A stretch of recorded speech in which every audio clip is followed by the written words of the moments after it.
네, 이번에 볼티모어 레이븐스에 대해서 얘기를 해볼 차례입니다. 8승 9패 기록을 하면서 지구 2위에 올랐고 결국 이제 플레이오프에는 진출을 하지 못했던 레이븐스였는데 근년에 레이븐스는 계속해서 좀 강팀으로 군림을 해왔었잖아요. 라마 잭슨이 이제 궤도에 좀 오르고 나서부터는 꾸준하게 플레이오프 진출을 해냈던 팀이었는데 지난 시즌의 레이븐스는 좀 많이 실망스러웠죠. 특히 시즌 초반의 성적이 좀 아쉬웠는데, 바이위크 전까지 1승 5패밖에 거두지를 못하면서, 굉장히 좀 실망스러웠고, 이제 그 이후에 후반기에는 조금 나아진 모습을 보여주긴 했습니다만, 결국에는 이제 초반에 벌어진 승차를 좁히는데 실패를 하면서, 결국 5할 승률에도 미치지 못하는, 네, 그런 결과를 맞고 말았습니다. 네. 그러면서 이제 3년 연속 플레이오프 진출 기록도 끊어졌죠. 지난 시즌이 끝나고 나서 결국 이제 존 하바 감독을 경질하는 초강수를 뒀습니다. 존 하바는 이제 2008년에 볼티모어 레이븐스에 부임을 해서 무려 18시즌 동안 레이븐스 감독직을 이제 수행을 했었고, 정규리그에서 무려 180승 113패, 그리고 이제 2012년 슈퍼볼 우승을 포함해서 플레이오프 진출을 12번이나 했었던 리그를 대표하는 명장 중에 명장이었거든요. 네, 하지만 라마 잭슨 체제 이후에 기대에 비해서 결국에는 결과값이 조금씩 아쉬웠던 상황들이 반복이 되다 보니까 팀의 입장에서는 좀 리더십의 변화가 필요하다. 이러한 좀 결정이 내려진 것으로 보입니다. 네. 그럼에도 이제 슈퍼볼 우승을 안기기도 했었고 장기간 감독직을 잘 수행해왔던 인물을 바꾼다는 거는 굉장히 큰 리스크가 따르는 그런 결정이거든요. 그렇기 때문에 이제 새로운 감독 하에서 더 나은 성적을 내야 된다라는 부담감도 분명히 있을 거예요. 음, 그러니까 뭐 종목마다 이 감독이라는 자리를 맡은 인물의 역할이 다 다르고 예, 그 비중도 조금씩 이제 다르다는 뭐 평가들이 있긴 하지만 저희가 근년에 또 이제 축구 월드컵을 통해서 또 이 감독의 역할의 중요성 뭐 이런 거에 대해서 좀 저희가 절절히 좀 깨닫고 있는 과정이잖아요. 네, 그래서 어쨌든 존 하바 감독이 오랜 기간 잘 재임을 하다가 이제 물러나게 됐는데 이 후임자가 좀 무거운 부담감을 안고 예, 새로운 이제 기회를 얻어서 이 레이븐스 감독직을 좀 수행을 할 예정입니다. 네. 어쨌든 그 무거운 그 책임감을 짊어져야 되는 새로운 감독 제시 민터입니다. 뭐 많이들 아시겠지만 LA 차저스의 디펜시브 코디네이터 역할을 수행을 했었던 사람이고 제시 민터에게 레이븐스가 5년 계약을 안겨줬어요. 음. 이례적이죠? 그러니까 제시 민턴은 이제 상황에 따라서 형태를 바꾸는 어떤 유연한 수비를 잘 운영하는 것으로 좀 정평이 나 있는 인물이고, 그다음에 이제 비슷한 포진, 그러니까 비슷한 포메이션으로 수비 선수들이 배치가 되어 있다 하더라도 스냅과 동시에 다양한 커버리지로 전환을 하면서 상대 쿼터백으로 하여금 수비를 굉장히 읽기 어렵게 만드는 것이 좀 장점으로 꼽히는 인물이거든요. 소위 말하는 디스가이즈 수비를 잘한다. 뭐 이런 얘기를 이제 듣는 제시 민터 감독인데 제시 민터의 커리어에서 재밌는 점은 그런 거죠. 볼티모어 레이븐스에서 17년부터 20년까지 조나바 감독과 함께 일을 했었고 2022년부터 2025년까지는 미시간 대학 그리고 LA 차저스에서 디펜시브 코디네이터 역할을 맡아서 이제 존 하버의 동생인 짐 하바와 함께 있었다라는 점입니다. 뭐, 존 하바는 떠났지만 이제 짐 하바 감독과 또 계속해서 인연이 있었기 때문에 이 하바 패밀리와는 좀 끈끈한 인연이 있는 그런 사람인데 결국 이제 존 하바의 뒤를 이어서 오게 됐다라는 게 좀 재밌는 점이죠.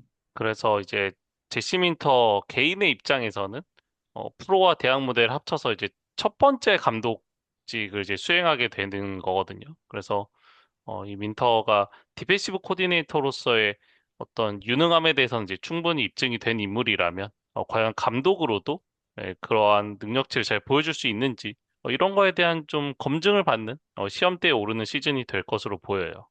네. 이제 선수단 변화에 대해서 좀 살펴보죠. 일단 주전 쿼터백 라마 잭슨과의 계약 기간이 2027 시즌까지 남아 있습니다.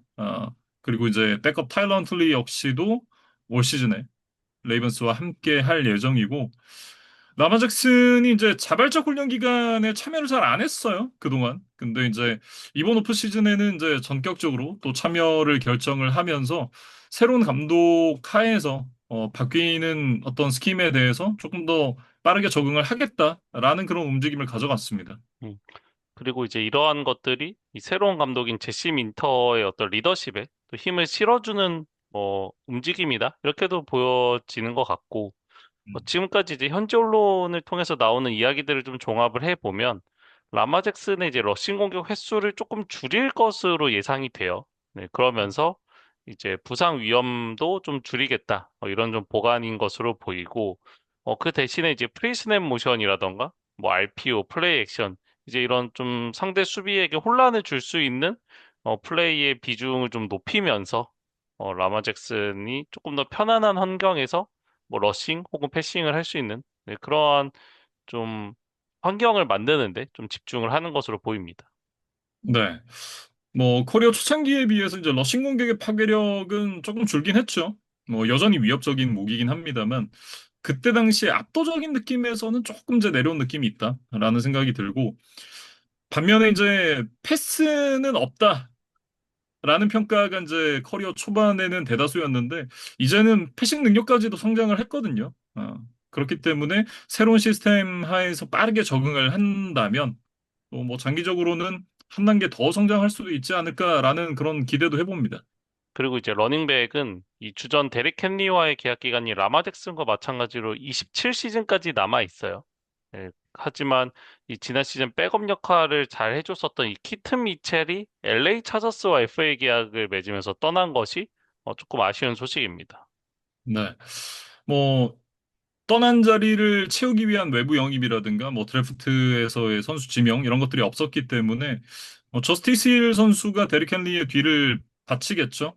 물론 이제 데릭 헨리의 비중이 워낙 큰 팀이긴 합니다만 그렇다고 하더라도 뎁스가 좀 얇다는 느낌이 들죠. 레이븐스로 이제 헨리가 이적을 한 이후에 2년 연속 1,500 러싱 야드를 넘기면서 영입 당시에 어떤 기대치는 이제 충분히 충족을 시켜줘 왔습니다. 네, 하지만 데릭 헨리가 이제 벌써 32세 시즌이라는 점, 그리고 이제 10년간 NFL 무대에서 뛰면서 무려 2,600번이 넘는 러싱 시도를 해왔어요. 네, 그래서 아직까지 그 징조가 눈에 띄게 보이지는 않았지만 어느 순간 에이징 커브가 좀 급격하게 올 수도 있다라는 걱정이 드는 이런 좀 데이터들이 있거든요.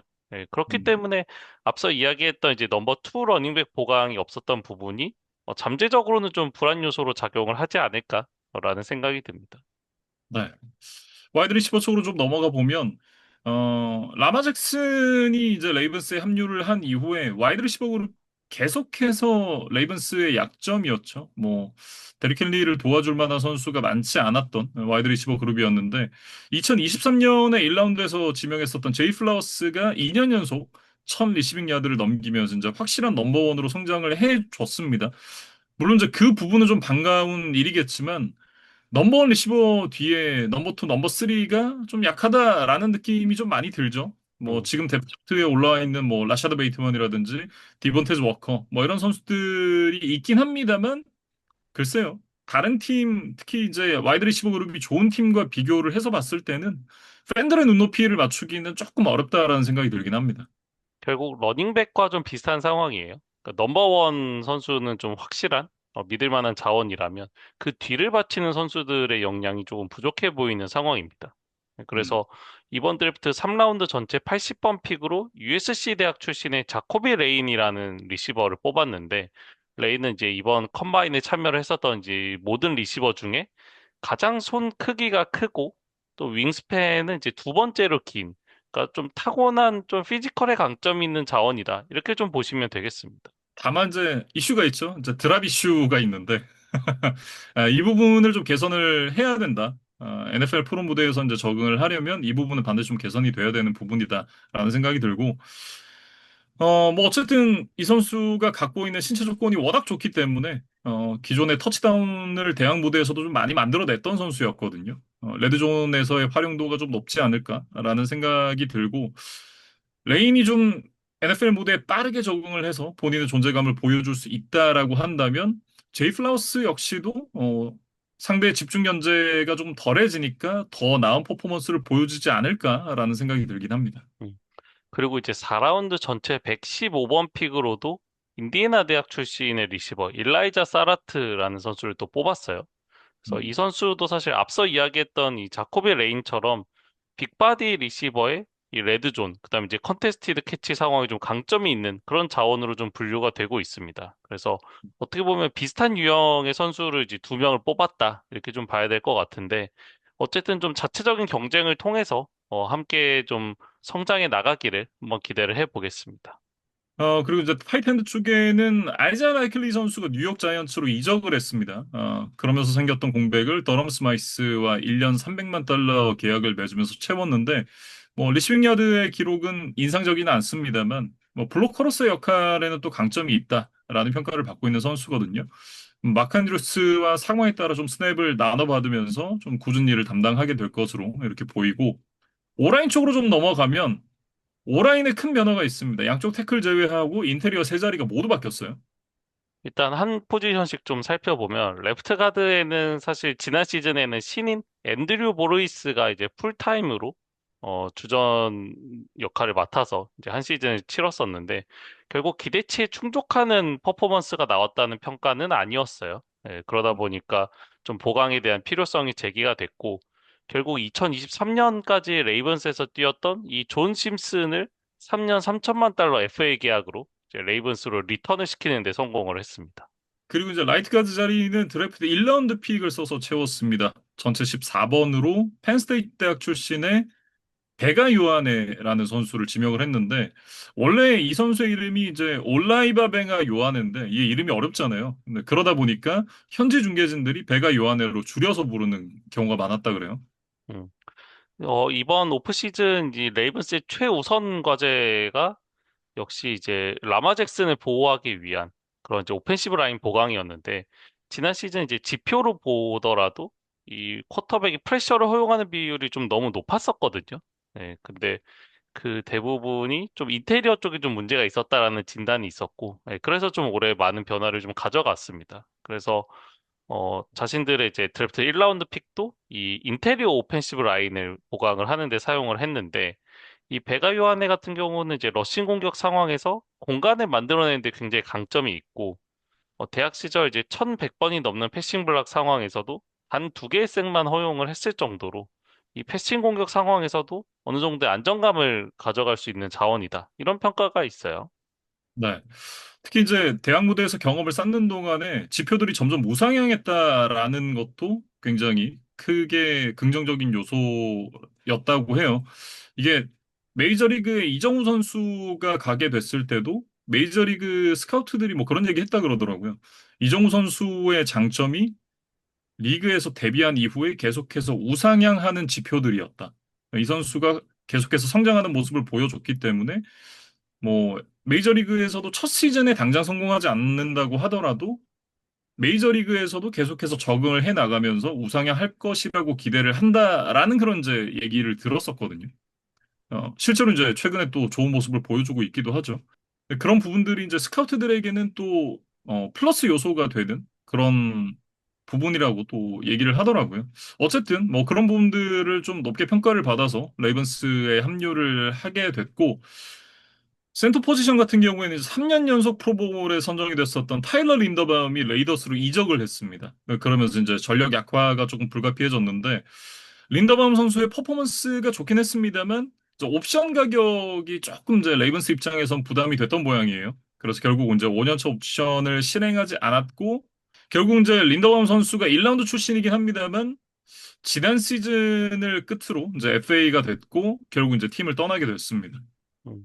그러니까 5년차 옵션을 실행하지 않았기 때문에 이제 4년 만에 FA가 된 거예요. 예, 그리고 이제 레이더스로 이적을 선택을 했는데 FA와 드래프트를 통해서 양쪽 가드 포지션에 대한 보강은 이루어졌지만 결국 이렇다 할 센터 자원에 대한 충원이 없었던 부분은 이번 시즌 레이븐스의 가장 좀 큰 위험 요소가 되지 않을까라는 생각이 들거든요. 그래서 일단 현재 뎁스 차트를 보면 언드래프티드 출신의 2년차 코리 블록이 이제 주전으로 이름을 올리고 있고 뭐 조본 그윈이라던가 데니 핀터 같은 선수들이 뭐 그 뒤를 받치면서 좀 경쟁 구도를 이어가고는 있습니다.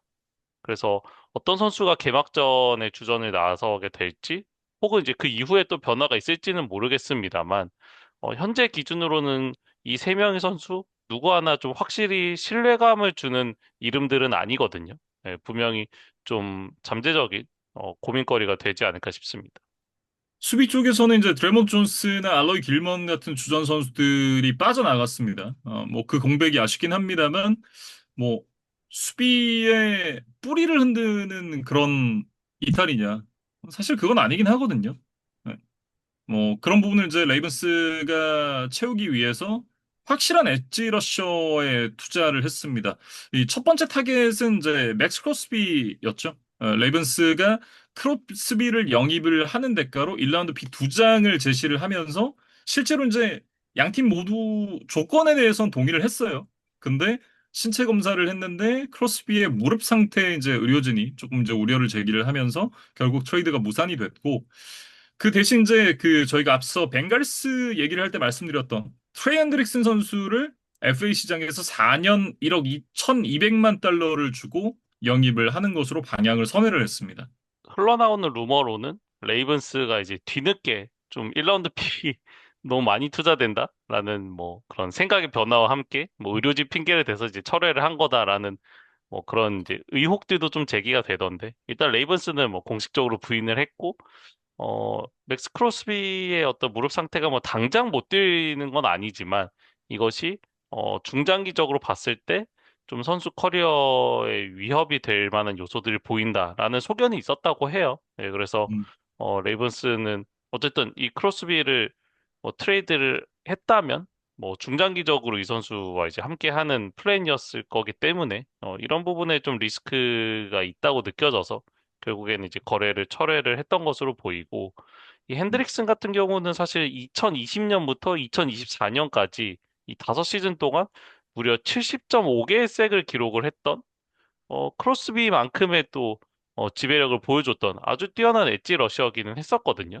네, 그리고 음, 이 지구 라이벌 팀의 핵심 자원을 빼와서 우리 팀에 합류를 시킨다는 거는 우리 팀은 좋아지고 상대 팀은 또 마이너스가 되는 거기 때문에 또 그런 부가 효과까지 생각을 한다면 어느 정도 왜 핸드릭슨으로 이제 선회를 했는지 또 이해가 되는 대목이기도 합니다.